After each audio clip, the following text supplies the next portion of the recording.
So in this video, we're starting chapter 4 of Hibbler, where we're introducing the concept of a moment. So a moment, or otherwise sometimes it's called as a torque, is a vector that describes rotational motion. So moments are used in engineering systems constantly. So there's basically any rotary system is important to understand how moments would affect it. So this deals with typically motors, turbines, gears, etc. Moments are also important in traditional structures. We're going to get into that a little bit more in chapters 5 and chapter 6. But right now we're just concerned with defining what a moment is. Okay? So the simplest case of a moment would be if you are an operator and you're trying to use a wrench or something to apply a torque or a moment to a bolt that's shown in the figure on the right here. Okay?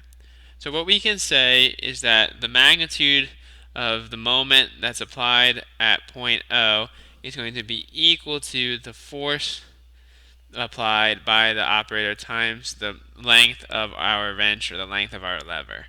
All right, so the moment, uh, we'll use the letter M to designate moment. The force, we'll use the letter F. The one thing that we have to keep in mind here is that this is the magnitude of the force that is perpendicular to the moment arm. D. All right. And then we have D is our distance from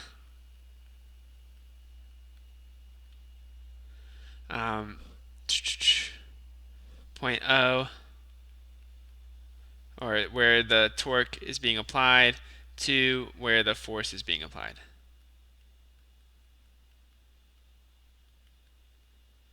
All right. So in some cases, the force may be applied at an angle.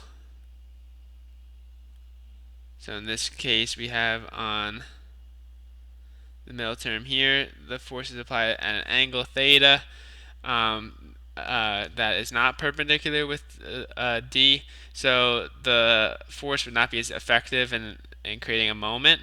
So we need to modify our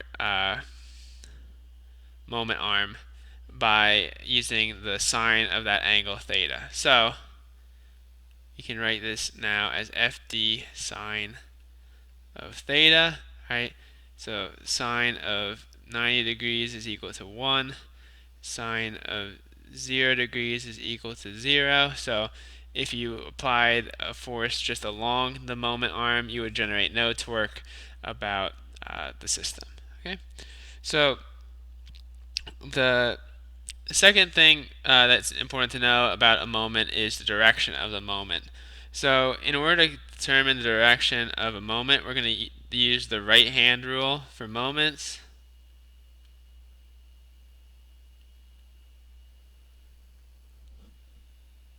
All right. So the first thing we're going to designate is we'll consider a clockwise, counterclockwise moment to be considered positive. And so that will typically draw something like that. That will be considered positive, while a clockwise moment will be considered negative. Right? So in order to determine whether or not our force that's being applied to our lever will create a counterclockwise moment or a clockwise moment, we're going to use the right hand rule for moments. So in the right hand rule for moments, we'll use our fingers, our palm, and our thumb, just like we did for our right-handed coordinate system. All right. Right, our fingers in this case will represent the force that's being applied, so you should point your fingers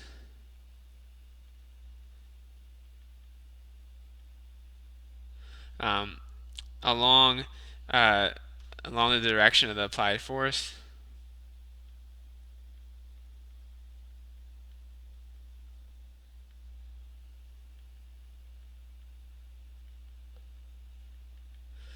You should then direct your palm from the base of your palm or by your wrist to your knuckles. So that part of your hand. So you should direct. You should place your palm along the moment arm D.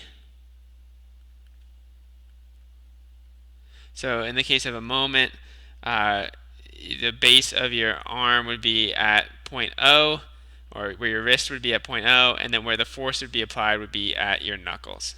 Okay, so point O should be your wrist, and then where the force is being applied, that should be your knuckles. All right, and then the last thing is your thumb. So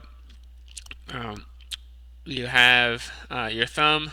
After you have placed your fingers in your palm in this orientation, what will happen is it'll make it'll make, like, you're gonna make an L shape, where maybe in this case this would be point O. Your palm would be along the distance D, and then your fingers would be along F here.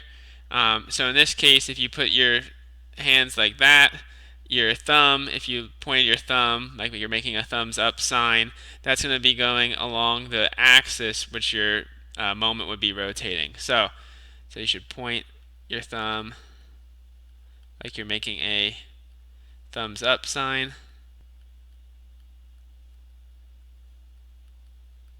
All right. So in this case, if we defined our x-axis along our xy coordinate system like this, our z-axis would be coming out, the positive z-axis would be coming out of the page. So if we had a distance and a force that would be going like this, that would create a clockwise moment, counterclockwise moment, because our thumb would be pointing up. All right, so thumb points up. All right, in this case, and then that would mean your thumb would be going along the positive z-axis. In the case of a negative moment, so all we have to do now is just switch the direction of our force here. All right, what would happen in this case? Our thumb would point down.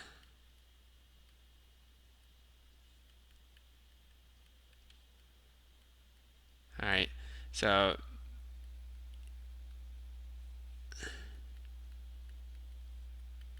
our thumb would point down, and that would create a clockwise moment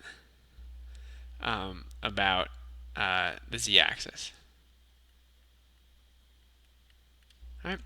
So the last thing we're going to talk about in terms of the scalar moments, or moments in two dimensions, we're going to talk about a resultant moment. So the resultant moment is just the sum, equal to the sum of all the moments that are being applied to the system, or about a point.